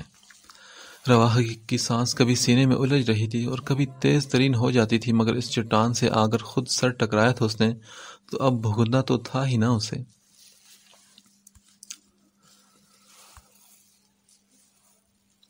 وہ کھانے کی ٹیبل کے پاس مخملی کارپیٹ پر بیٹھی تھی جبکہ وہ کچن میں اس کے اور اپنے لیے کافی بنا رہا تھا. اتنے دنوں کی وحشت و اذیت کے بعد آج کہیں جا کر اپنی زندگی کے پہلو میں سکون ملا تھا تو رگو پے میں سرشاری سی دوڑ چکی تھی. باہر رواحہ اس کی ٹی شرٹ اور ٹراؤزر میں عجیب کارٹون سی لگ رہی تھی. گیلے بال کمر پر پھیلے ہوئے تھے. ٹراؤزر پیروں سے کافی زیادہ فولڈ کر رکھا تھا. ماہر نے آن لائن کچھ ڈریسز آرڈر کیے تھے. ڈلیوری آنے تک اسے یوں ہی کارٹون بن کر بیٹھنا تھا. وہ اطمینان سے بیٹھی چاکلیٹ کھانے میں مصروف تھی. شام کے سائے گہرے ہو چکے تھے. تبھی وہ کافی کا مگ لیے اس کے پہلو میں آ کر بیٹھا تھا. اس کے بیٹھتے ہی ماہر کے فون کی بیل بجی تو وہ چونک اٹھا اور رواحہ کی جانب دیکھا. صوفے پر سے شال اٹھا کر اس کی جانب بڑھائی اور کہا، ایشان اور آریان آئے ہیں، یہ شال اوڑھ لو. رواحہ بری طرح بوکھلائی تھی. فوراً شال اوڑھی. اس کا تو دل تھا کہ اٹھ کر روم میں بھاگ جائے، مگر انہوں نے موقع نہیں دیا اور ہلکی دستک دے کر اندر داخل ہو گئے. سامنے کا ماحول اور منظر دیکھ کر دونوں کے لبوں پر معنی خیز مسکراہٹ پھیلی تھی. رواحہ تو خود میں ہی سمٹ گئی، مگر ان دونوں نے اس گرین مانسٹر کو خود کو گھورتے دیکھ کر دوبارہ شرافت کا مظاہرہ کیا. وہ بولا، کیا تکلیف ہے؟ سکون نہیں ہے کیا تم لوگوں کو؟ وہ سنجیدہ سا جل کر بولا، جیسے کہنا چاہتا ہو کہ رنگ میں بھنگ ڈالنا ضروری تھا کیا؟ ماہر بھائی، ہمیں بڑے پاپا نے بھیجا ہے، سوہم ڈیڈ نے، کہ آپ لوگوں کی وجہ سے فنکشن رکا ہوا ہے. اب اگر بھابھی کے ساتھ روٹنا منانا ہو گیا ہے تو وائٹ پیلس چلیں. ایشان نے ادب کے دائرے میں رہتے ہوئے بات تو شروع کی تھی، مگر اینڈ میں انہیں چھیڑنے سے باز نہیں آیا تھا. تم لوگ جاؤ، ہم آتے ہیں. ماہر نے اطمینان سے کہا. ہمارے ساتھ ہی چلتے کہ ابھی کوئی مذاکرات باقی ہیں آپ کے. ایشان انہیں چھیڑنے سے باز نہیں آ رہا تھا. گیٹ لاس فرام ہیئر، اس سے پہلے کہ میں تم دونوں کو اٹھا کر خود باہر پھینکوں. اوکے بھائی، ہم جاتے ہیں. ایشان نے منہ بنایا اور دونوں واپسی کے لیے مڑے. ویسے بھابھی، آپ ماہر بھائی کے کپڑوں میں کافی انوسنٹ اور ہاٹ لگ رہی ہیں. آریان کی زبان میں کھجلی ہوئی، بول کر رکا نہیں اور جان بجا کر بھاگ گیا وہاں سے. ماہر جو انہیں دیکھ کر سنجیدہ ہوا تھا اب کہا لگا کر ہنس پڑا. وہ جو چھپنے کے لیے جگہ ڈھونڈ رہی تھی، ماہر کی کمر پر اس نے بھی مکے برسائے. بہت بدتمیز ہیں آپ نہ ڈوری توڑ کر میرا ڈریس خراب کرتے اور نہ ہی یہ سب ہوتا. رواحہ کی زبان کو بریک لگے تھے کیونکہ وہ اسے دلچسپی سے دیکھ رہا تھا اور گہرا مسکرا رہا تھا. رواحہ نے وہ مسکان دیکھی اور بولی، آپ مسکراتے بھی ہیں؟ اسٹرینج، سڑیل کہیں کہ. ہاں، میں سڑیل ہوں. یس، آپ بہت زیادہ سڑیل قسم کے ہیں. تبھی بہت اچانک سے صوفے سے ٹیک لگا کر اس کی کمر میں ہاتھ ڈال کر اس نے رواحہ کو اپنے سینے پر گرایا تھا. وہ بولا، ابھی کچھ دیر پہلے جو محبت کے مظاہرے دکھائے ہیں، اس کے بعد بھی اگر میں سڑیل ہوں، اگر اس کے بعد بھی تمہیں میں سڑیل لگتا ہوں تو لگتا ہے کہ ایک مرتبہ پھر تمہارے ہوش ٹھکانے لگانے پڑیں گے. نہیں، میرا مطلب وہ نہیں تھا. چلے واپس چلیں، ماہر سب ویٹ کر رہے ہوں گے ہمارا. وہ اسے پھر سے غیر سنجیدہ دیکھ کر پریشان ہوئی تھی. مفرا کچن میں کسی کام سے آئی تھی جب اس کا فون بجا. 7 کا فون تھا. رات کے اس وقت؟ یا خدا خیر. وہ خود سے بولی اور فون یس کر کے کان کو لگایا. تبھی سعد نے اسے بتایا کہ اس کی طبیعت ٹھیک نہیں ہے. مفرا گھبرا گئی اور فوراً جبران کے پاس گئی اور کہا, سنیں. ہاں مفرا, کیا ہوا؟ خیریت؟ وہ سعد بھائی کی طبیعت ٹھیک نہیں ہے, مجھے ابھی جانا ہوگا. تو اس میں پریشانی کی کیا بات ہے؟ سعد بھائی سے بڑھ کر کچھ نہیں, تم شال وغیرہ لے کر آؤ, میں گاڑی نکالتا ہوں. وہ کہتا باہر نکلا تو مفرا نے عقیدت و محبت سے اس کی پیٹھ کو دیکھا اور بھاگ کر اپنے کمرے میں گئی. کچھ ہی دیر میں وہ دونوں سب کو اطلاع دے کر وائٹ پیلس سے نکل پڑے تھے. جبران اور مفرا گھر میں داخل ہوئے تو غیر معمولی سا سناٹا محسوس ہوا انہیں. مفرا بھاگ کر سعد کے کمرے میں داخل ہوئی تو سامنے ہی بیڈ پر اسے نڈھال لیٹا سا پایا اور اس کے سرہانے بیٹھی نرما اس کا سر دبا رہی تھی. سعد بھائی, کیا ہوا آپ کو؟ مفرا تڑپ کر آگے بڑھی اور سعد کے پاس بیٹھ گئی تو وہ بولا, پتہ نہیں مفرا, کچھ دنوں سے طبیعت خراب سی رہنے لگی ہے. تو بھائی آپ کو ہاسپٹل آنا چاہیے تھا نا, اور اپنا ڈیٹیل چیک اپ کروانا چاہیے تھا. جبران نے سعد کو چیک کرتے ہوئے سنجیدگی سے کہا اور ایک نگاہ اس کے سرہانے بیٹھی لا تعلق سی نرما پر ڈالی. میں سب کے لیے چائے بنا کر لاتی ہوں. نرما کو آخر اسے خیال آ ہی گیا تھا. کسی نے توجہ نہ دی تو وہ کچن میں چلی گئی. جبران نے اسے چیک کیا مگر وہ بغیر ٹیسٹ کے کسی حتمی کے نتیجے کے پر نہیں پہنچ سکتا تھا. تبھی سعد کو بولا کہ تیاری کرے, وہ اسے ہاسپٹل لے کر جائے گا. سعد بولا, کیا یار جبران, صبح چلیں گے نا, پرومس. سعد نے منہ بنایا تو جبران کو ہنسی آئی. تبھی نرما چائے لیے اندر آ گئی اور سب کے سامنے ٹرے بڑھائی. مفرا اور سعد نے اپنے اپنے کپ اٹھا لیے مگر جبران نے کہا, سوری بھابھی, میں چائے نہیں پیتا, کافی پیتا ہوں. پی لو یار, میری بیگم اتنے پیار سے بنا کر لائی ہے. اس سعد کی بات پر مجبوراً جبران کو کپ اٹھانا پڑا. بھابھی آپ خود کے لیے چائے نہیں لائی؟ جبران کو اس کے چہرے کی خباثت لیے شیطانی ہنسی دیکھ کر کچھ غیر معمولی محسوس ہوا تو وہ بولی, میں دودھ پی چکی تو اس لیے اپنے لیے بنائی ہی نہیں. جبران نے کپ ایک سائڈ پر رکھا اور سعد کی میڈیسن چیک کرنے لگا. مفرا اور سعد اپنی اپنی چائے پی چکے تھے. تبھی جبران کا فون بجا تو وہ یس کر کے کان کو لگائے دوسرے روم میں چلا گیا. تھوڑی ہی دیر بعد اسے مفرا کی گھٹی گھٹی سی آواز سنائی دی. جبران. اس کی آواز سن کر اس کا دل گھبرایا اور وہ فوراً سعد کے روم میں آیا تو سامنے کا منظر دل دہلا دینے والا تھا, کیونکہ سعد کے منہ سے جھاگ اٹھ رہی تھی جبکہ مفرا گردن ہاتھوں میں دبوچے دوہری ہو رہی تھی اور وہ ناگن اپنا کام کر کے وہاں سے بھاگ چکی تھی. جبران کی آنکھوں میں غصے سے خون اترا, اسی لیے اب اسے دنیا کی کوئی طاقت جیکے کے عطاف سے نہیں بچا سکتی تھی. اس نے اسے گالی دی اور اپنے فون سے فوراً میسج الرٹ بھیجا. پھر وہ مفرا کی جانب لپکا اور اسے تھام کر سیدھا کیا. ہے مفرا, اس نے پاگل ہو کر پکارا مگر تبھی مفرا نے منہ بھر کر خون کی الٹی کی. جبران سمجھ گیا کہ بہت کوئی زہریلی چیز چائے میں ڈالی تھی. اس نے مفرا کو بازو میں بھرا اور گاڑی میں ڈالا, پھر سعد کو اٹھا کر گاڑی میں ڈالا اور گاڑی ہوا میں اڑانا شروع کر دی. ہاسپٹل میں وہ سب ہی موجود تھے. نرما کچھ دور بس اسٹینڈ تک ہی بھاگ پائی تھی جب ماہر نے اسے پکڑ لیا. وہ جانتا تھا کہ جیکے اس کا برا حال کر دے گا مگر وہ خواتین کو اپنے ٹارچر سیل میں نہیں رکھتے تھے, اسی لیے ماہر نے اس پاگل عورت کو اس کے سو کالڈ عاشق سمیت کامران حسن کے حوالے کر دیا تھا. کافی عرصے سے وہ رفیق نامی شخص میں دلچسپی لے رہی تھی. اب ڈیٹیلز نکلوائی تو یہ سب جان کر حیران ہوئے تھے کہ اسی کی مدد سے اس نے یہ زہر منگوایا تھا. جبران کی آج ہمت نہیں ہوئی تھی کہ ICU میں بھی جا سکے. تبھی باہر بینچ پر سر جھکائے بیٹھا تھا. سبھی اسے تسلی دے رہے تھے. اس کے پاس پاشا, سہم اور کبیر موجود تھے. جبران اس سب میں خود کو قصوروار سمجھ رہا تھا کہ وہ مفرا اور سعد کا خیال نہیں رکھ پایا اور ان کی حفاظت نہیں کر پایا. تبھی ایشان باہر آیا تھا. جبران بے چین سے ہو کر کھڑا ہوا تو ایشان نے نگاہیں چرائی. کیا ہوا ایشان, بتاؤ مجھے پلیز, ڈیٹیلز بتاؤ. جبران نے سنجیدگی سے کہا, رپورٹس کے مطابق سعد کو کافی دن سے سلو پوائزن دیا جا رہا تھا اور اب بھی شاید ریڈ کلر پوائزن دیا گیا ہے جو کہ بہت پاورفل اور ڈینجر تھا. اسی لیے سعد بھائی کی حالت کافی کریٹیکل ہے. اور تمہاری بھابھی کیسی ہے ایشان؟ ان کا سٹامک واش کر دیا ہے مگر ابھی وہ بھی کریٹیکل ہی ہیں جیکے, دعا کرو بس.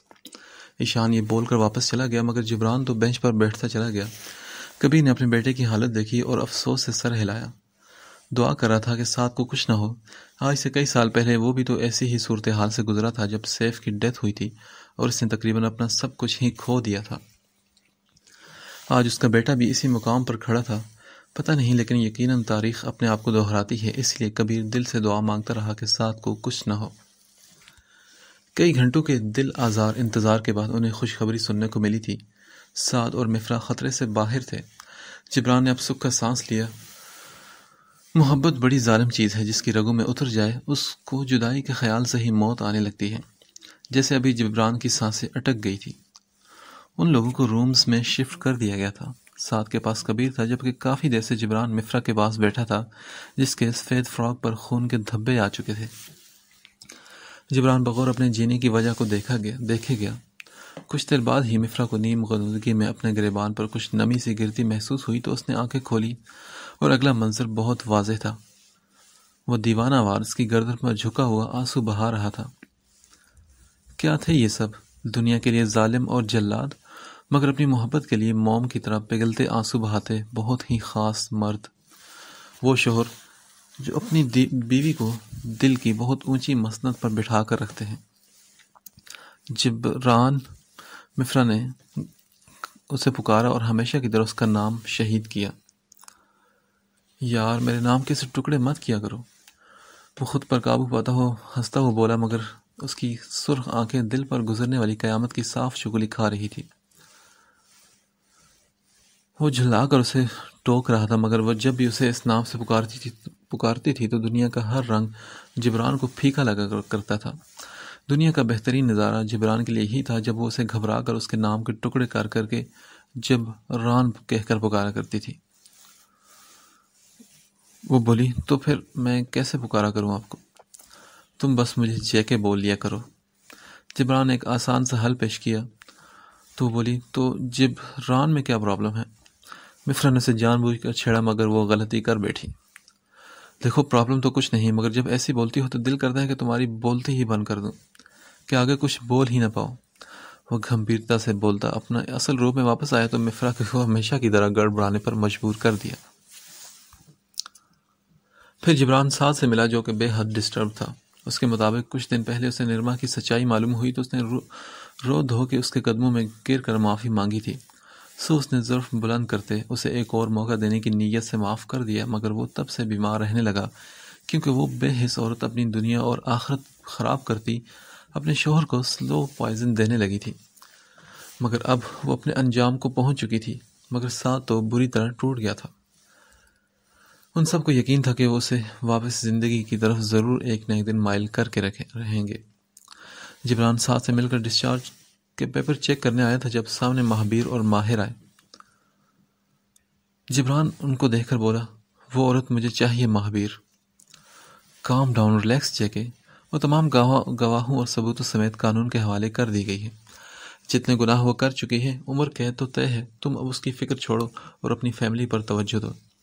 مفرا اور سعد کو تمہاری ضرورت ہے۔ ماہر نے اسے سمجھایا تو اس نے ہاں میں سر ہلا دیا۔ پھر انہیں ڈسچارج کیا گیا تو جبران مفرا سمیت سعد کو بھی اس کے لاکھ منع کرنے کے باوجود ساتھ لے آیا تھا۔ وائٹ پیلس میں سعد کا استقبال اس قدر اپنے پن سے کیا گیا کہ وہ جلد ہی پرسکون ہو گیا۔ مفرا سعد سے مل کر اپنے روم میں آئی تھی۔ دونوں بہن بھائیوں نے بڑی دیر تک رو رو کر اپنا غم غلط کیا تھا۔ سعد نے معافی مانگنے کی کوشش کی کہ کچھ بھی تھا، اسے اپنی بہن پر اعتبار کرنا چاہیے تھا۔ اگر جبران نہ ہوتا تو نہ جانے آج مفرا کہاں ہوتی، کس مقام تک پہنچا دی گئی ہوتی۔ وہ تو تباہ و برباد کر دی جاتی۔ سعد یہ سوچ کر ہی اس کے رونگٹے کھڑے ہو رہے تھے۔ تبھی وہ بہت رویا تھا آج، مگر مفرا نے اسے تسلی دی کہ وہ سب اس کے نصیب کا حصہ تھا۔ ویسے بھی وہ سب نہ ہوتا تو وہ جبران سے کیسے ملتی؟ ہر معمولی سے معمولی چیز بھی خدا کے کام میں ہر معمولی سے معمولی چیز میں بھی خدا کی کوئی نہ کوئی مصلحت چھپی ہوتی ہے، بے شک۔ مگر انسان نادان ہے جو سمجھتا نہیں۔ ہر بڑی آزمائش کے بعد انسان کو نوازا تو جاتا ہے، اور مفرا کو بھی نوازا گیا تھا جبران کی صورت میں کہ اس کے نصیب میں اتنی محبت کرنے والا شوہر لکھ دیا گیا تھا۔ وقت کا کام ہے گزرنا، اور وہ گزرتا چلا جاتا ہے۔ آج کافی عرصے بعد عروشی کی طبیعت خراب ہوئی تھی تو وہ سب اسے لیے ہاسپٹل آئے تھے۔ عروشی سے زیادہ تو ایشان پینک کر رہا تھا، اسے سب کے چہرے پر دبی دبی مسکان بھی نظر آ رہی تھی۔ وہ اس کا ہاتھ تھامے اس کے اوپر جھکا ہوا تھا اور عروشی نڈھال سی تھی۔ بالآخر کچھ گھنٹوں کے بعد عروشی کی مشکل آسان ہوئی اور خدا نے اسے ایک رحمت سے نوازا۔ سب لوگوں میں خوشی کی لہر سی دوڑ گئی تھی۔ چھوٹی لٹل اینجل کو دیکھنے کو سبھی بے چین تھے، اور سب سے زیادہ تو ایشان بے چین تھا جونیئر آروشی کو دیکھنے کے لیے۔ آروشی کو لیبر روم سے دوسرے روم میں شفٹ کر دیا گیا تھا۔ ایشان جب روم میں داخل ہوئے تو آروشی جو نڈھال سے لیٹی ہوئی تھی اسے دیکھ کر مسکرائی۔ یہ مسکان ممتا کی چمک اور سکون لیے ہوئی تھی۔ پاس ہی کاٹ میں ننھی پری گہری نیند میں تھی۔ وہ دھیمے قدموں سے چلتا بیٹھ کے قریب آیا اور اسے مبارکباد دی اور کہا، مجھے دنیا کی اس عظیم و شان نعمت سے نوازنے کا شکریہ میری جان۔ آپ کو بھی بہت مبارک ہو ایشان، وہ دھیمے سروں میں بولی تو ایشان بھی مسکرایا اور کاٹ کی جانب بڑھ گیا۔ ارے یہ تو بالکل میرے روشی بیبی کی طرح ہے۔ ایشان نے اس ننھے وجود کو گود میں بھرا۔ ایشان کی بے ساختگی میں کہے گئے الفاظ کو اندر آتے سب نے سنا تھا۔ آروشی نے دیکھ کر کانوں تک سرخ ہوئی۔ ہاں تو ہم نے کون سا کہا ہے کہ یہ ہماری روشی بیبی ہے؟ بھائی تمہاری ہی ہے۔ آریان اسے چھیڑنے سے باز نہ آیا تو ایشان بھی مسکرا دیا۔ کوئی شک ہے کیا؟ ایشان کے لہجے میں فخر تھا، کیونکہ جو اس کی گود میں تھی وہ ایسی تھی جیسے روئی کی کوئی گڑیا ہو۔ ارے یہ تو بالکل باربی ڈول ہے۔ آریان نے بھی اس کے گال چومے۔ شفا بھی دیکھنے کے لیے قریب آئی، بالکل اپنی چاچی پر ہی چلی گئی ہے، سویٹ اینڈ سور۔ آریان کی سرگوشی پر شفا نے تل ملا کر اسے دیکھا اور چور نگاہوں سے سب کو دیکھا، سوائے ایشان کے کسی نے نہیں سنا تھا۔ ہاں، بغیرتی آن پیک۔ ایشان نے شفا کا سرخ چہرہ دیکھ کر آریان کو گھرکا تو وہ دانت نکالنے لگا۔ پھر آریان نے ایشان کو آروشی کے پاس بٹھایا اور آروشی کے گود میں بیبی کو دے کر بہت خوبصورت اور یادگار پکس بنائی۔ پھر ماہر رواحہ کی باری آئی۔ اس کے بعد سبھی نے باری باری بیبی کو گود میں اٹھایا۔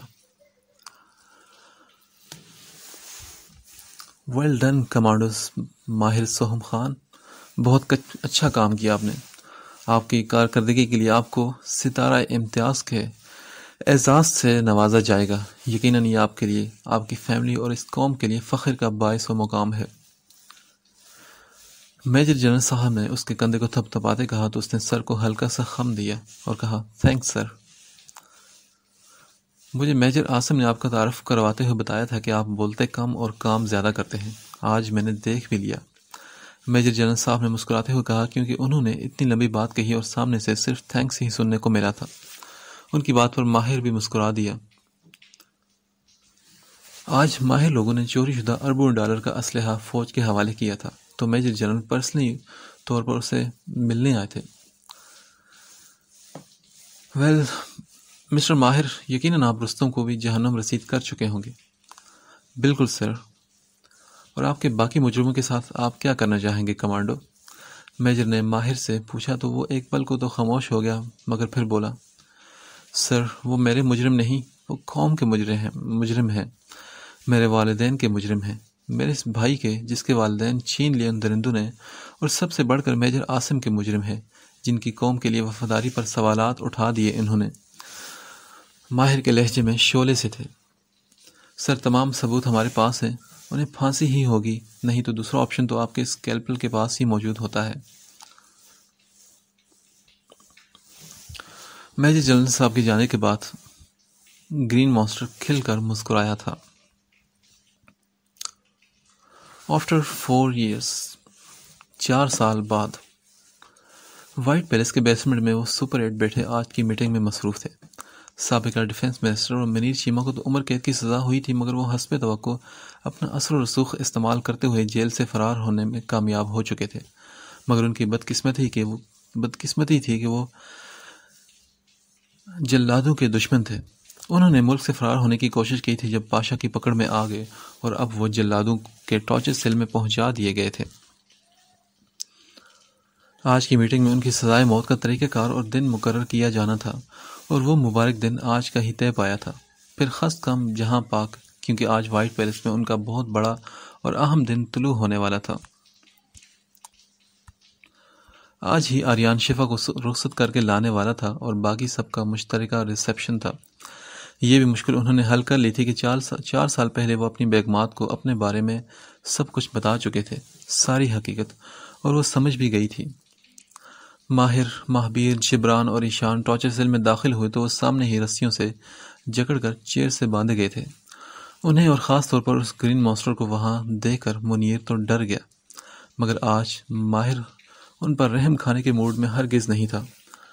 وہ درندے تھے، قوم کے غدار تھے، اور جانے کتنی ظلم کی داستانیں لکھ چکے تھے، جانے کتنے گھر اجاڑ چکے تھے، جانے کتنے بچوں کو یتیم کر چکے تھے، جانے کتنی عورتوں کی عزتیں تار تار کر چکے تھے۔ کیا خیال ہے ماہویر راسم حفیظ اور فانیہ راسم کے قاتلوں کی موت کس طرح ہونی چاہیے؟ بلکہ کتنی دردناک ہونی چاہیے، چلو یہ تم طے کر لو۔ ماہر نے لاپرواہی سے کہا۔ تو منیر بولا، اے جلاد، جانتے نہیں کہ ہم کون لوگ ہیں؟ اور یہ تم کون ہوتے ہو طے کرنے والے کہ ہماری موت کب اور کیسے ہوگی؟ اس کی بات پر وہ مسکرائے تھے۔ تعجب ہے، جلاد بھی کہتے ہو اور یہ بھی پوچھتے ہو کہ تمہاری موت طے کرنے والے ہم کون ہوتے ہیں؟ اسٹرینج۔ ایشان کی بات پر ان کے ماتھے پر پسینے کے قطرے نمودار ہوئے تھے۔ پھر ماہر، جبران اور ایشان وہاں سے لوٹ آئے تھے، ان درندوں کے ماہبیر کے حوالے کر کے۔ ٹارچر سیل سے نکلتے ہی انہیں ماہبیر کی گن سے فائرنگ کی آواز ضرور سنائی دی تھی۔ رواحہ اور فجر وائٹ پیلس میں ہر جگہ بچوں کو ڈھونڈتی پھر رہی تھی۔ انہیں ابھی تیار کرنا تھا اور خود بھی تیار ہونا تھا انہوں نے، اور وقت بھی بہت کم تھا۔ فجر کو تو اس کے بیٹے ارشن ماہبیر راسم نے دن میں ہی چار چاند تارے دکھائے ہوئے تھے، جبکہ عروشے کے علیزے بھی پوری کی پوری آفت تھی۔ رہی رواحہ تو وہ ان 4 سالوں میں بس پاگل نہیں ہوئی تھی ان تینوں کو سنبھالنے میں، باقی اس کے تینوں بچوں اور ان کے ابا جی نے کوئی کسر نہیں چھوڑی تھی اسے پاگل کرنے میں۔ 3 اولادوں کو پہلے پیدا کرنا پھر پالنا لوہے کے چنے چبانے کے مترادف تھا، مگر یہ چنے رواحہ نے چبائے بھی تھے بلکہ ہضم بھی کیے تھے۔ اللہ تعالیٰ نے اسے 2 رحمتوں اور 1 برکت سے اکٹھے ہی نواز دیا تھا۔ سب سے پہلے دنیا میں آہان نے آنکھیں کھولی، اس کے 5 منٹ بعد فلزا نے، اور اس کے 5 منٹ بعد دیا پیدا ہوئی۔ ارشن اور علیزے 4 سال کے تھے، جبکہ یہ تینوں 3 سال کے ہو چکے تھے۔ رہی بات مفرا کی، تو اب جبکہ وہ MBBS کے بعد پریکٹس کر رہی تھی، اللہ تعالیٰ نے اب اس کی سونی گود بھر دی تھی۔ وہ بھی اب تخلیق کے مراحل سے گزر رہی تھی اور اس کا 6واں ماہ چل رہا تھا۔ وہ تینوں وہاں سے نکلی تو ماہبیر، ایشان اور جبران کہہ لگا کر ہنس پڑے، جبکہ ماہبیر ہلکا سا مسکرایا۔ بچے بھی اپنے کارناموں پر ہنسنے لگے تھے۔ آریان اپنے روم میں تیار ہو چکا تھا اور اب آئینے کے سامنے کھڑا خود کا تنقیدی نگاہوں سے جائزہ بھی لے رہا تھا۔ بلیک ڈنر سوٹ میں وہ شہزادوں کی آن بان شان لیے تھا۔ ان سب نے آج بلیک ڈنر سوٹ ہی زیب تن کرنے تھے۔ وہ تو اس کو پانے کے جتن میں بے چین تھا کہ ایک پل بھی نہ انتظار کرتا، مگر شفا کی پڑھائی کی وجہ سے اسے کمپرومائز کرنا ہی پڑا۔ مگر اب جب کہ وہ قیمتی وقت آن پہنچا تھا تو اس نے ضد کر کے اور یہ بول کر کے یہ کیا کہ اس کے سب بھائیوں کی شادی بلکہ نکاح اتنی سادگی سے ہوئے تو اب ہر صورت ان سب کا اس کے ساتھ ہی ریسیپشن ہو۔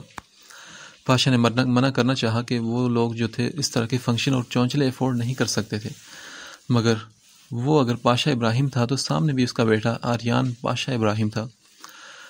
ہٹ اور ضد میں، اپنی ہٹ درمی اور ضد میں وہ اپنے پاپا کی کاربن کاپی تھا۔ اپنی منوا کر ہی اس نے سانس لی۔ اس نے اتنی ضد کی کہ گرین ماسٹر تک کو اس کی بات ماننی پڑی۔